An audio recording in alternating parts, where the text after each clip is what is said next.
Ɗan sarkin Wambai yayan Shamsiyya tare da shi da Kilishi za su shuki abin da suka girba a gidan yari. Duba da tsaye su inda za a yi game da shirin da suka yi masu Sumayya. Ku kasance da mu cikin bidiyon nan, ku danna mana alamar subscribe.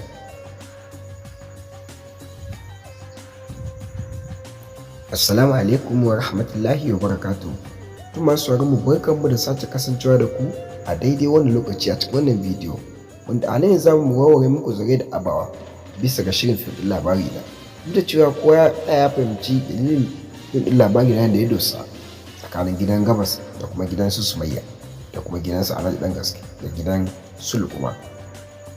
Duk wannan gida guda hudu har da bangaren mana sarkin waka. To tabbas dai sanin kanku ne cewa Abba Galadima an umarce sa da sakin Sumayya, da cewa gaskiya yanzu ko ta fara yin halinta cewar ba ita ce ta kashe su Shamsiyya da gangan ba.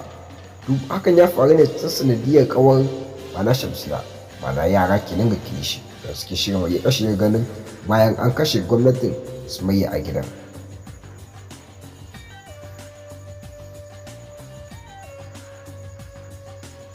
Sanin kanku wadda babbar yarinyar sarki wato Amira ita ce ta nemi ta faɗi gaskiya game da abin da ke faruwa, duk da cewa yarinya ce mai gaskiya, kawai dai an fi ƙarfinta ne duba da Kilishi da take lakaba mata cewa ke ce babbar aminiyar Sumayya, ke ce babbar aminiyar Shamsiyya. To tabbas kam dole ki tsama Shamsiyya duba da ko alashira za ta yi alfahari da ke cewar kin taimake ta akan wanda ta so ta kashe ta har ta yi a sanadiyar rashin barin duniyar ta.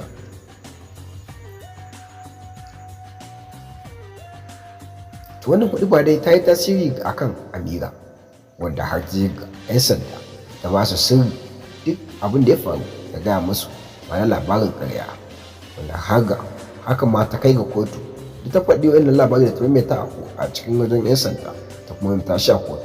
Tabbaci da ya tabbatar da cewa Shamsiyya mana Sumayya ce ta kashe ta har ta danji buga kanta, wanda hakan ya fito ga sakamakon da aka samu ga hannun mana asibiti. Tabbas su ma asibitin abin da suka faɗi kenan, da cewa Kilishi da ɗan gidan Wambai su ne suka samu wasu daga cikin asibitin suka canja wannan takarda daga ake so a wofantar da Sumayya, tabbacin ita ma ta bi Shamsiyya lahira. To alhamdulillah asiri dai ya tonu, wanda kowa yana tsammanin jiran fim ɗin labari na gaba, wannan anan ne za a warware zare da abawa, nan ne za a koma zaman. To tabbas kan mai sauraro kana ganin kuwa Sumayya ko kuma Shamsiyya wace ce wadda za ta ji daɗin wannan asiri da aka tona? Duk da cewa ɗan uwa ga Abba wato ɗan gidan Wambai ya zo ya tame su suna mita tsakanin Presdo da Lukman da kuma Gabaradama tare da abokan Gabaradama da yaransa baki daya. Ya zo tsince su a cikin falon nan yake cewa shin kai ne zaka zo ka yaudare ni? Yar uwarka an kashe ta kuma kana nan kana goyon bayan wasu domin fitar da ita?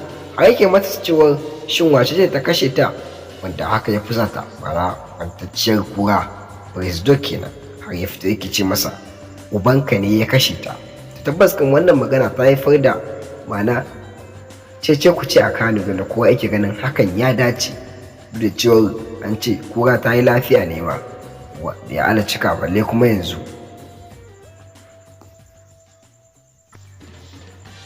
To sanin kanku ne a halin yanzu Sumayya ta shiga kasuwa, tabbas da kuma zai yi auren Sumayya, sannan ko Presdoma zai iya shiga neman aurenta. Dalilin da ya sa muka ce Lukman zai iya neman auren Sumayya duba da yanayin da yake nuna matarsa a cikin gida, wanda gaba ɗaya ya canja, har take cewa ita ma rashin lafiyar Sumayya damuwar Sumayya tana ne shafar damuwarsu. Tabbas kam wannan dole ta ɗauki mana mataki kwakwara, har take cewa ta bi su kotu saboda kar a yanke wa Sumayya hukuncin da bai mata ba, ta yanke jiki ta fadi. Ki wacce ke me yasa kawai waki da imani, ina yi addinin ki na ilimin ki. To tabbas kan Presdo ma kuna ganin zai iya shiga sahun masu jerin neman auren ta, duk da cewa Presdo yana kallon Sumayya ne a matsayin yar uwarsa mana kanwa. To mai sauraro me za ka iya cewa ga wani shirin labari na yanda ya ɗauko, kana fahimta kuma dai hakan nan kai ma kake. Zan samu